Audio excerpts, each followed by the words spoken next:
1 Corinthians chapter 9. The rights of an apostle. I am free. I am an apostle. I have seen the Lord Jesus and have led you to have faith in him.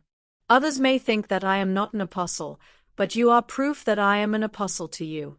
When people question me, I tell them that Barnabas and I have the right to our food and drink. We each have the right to marry one of the Lord's followers and to take her along with us, just as the other apostles and the Lord's brothers and Peter do. Are we the only ones who have to support ourselves by working at another job? Do soldiers pay their own salaries? Don't people who raise grapes eat some of what they grow? Don't shepherds get milk from their own goats? I am not saying this on my own authority. The law of Moses tells us not to muzzle an ox when it is grinding grain. But was God concerned only about an ox? No, he wasn't.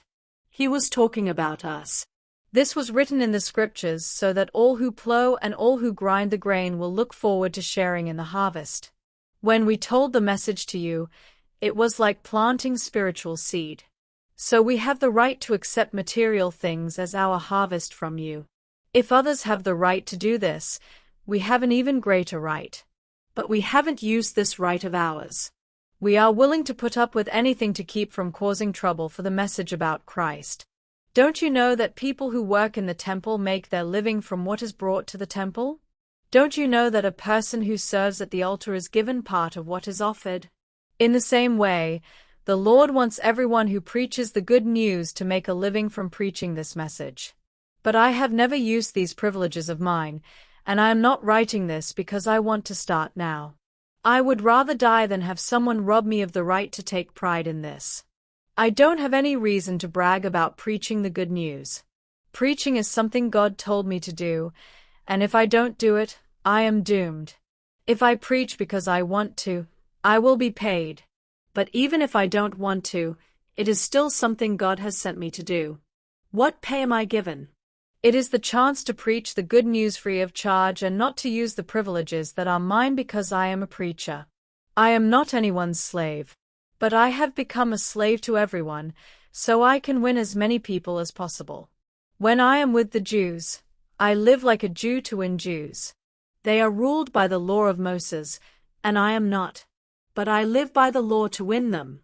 And when I am with people who are not ruled by the law, I forget about the law to win them.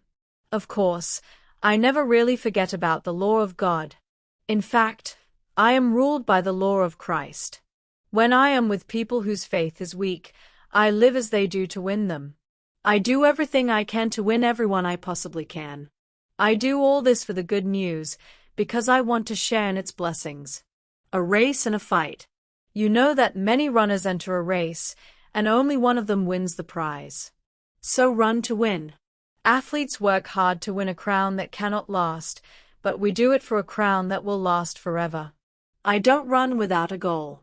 And I don't box by beating my fists in the air. I keep my body under control and make it my slave, so I won't lose out after telling the good news to others.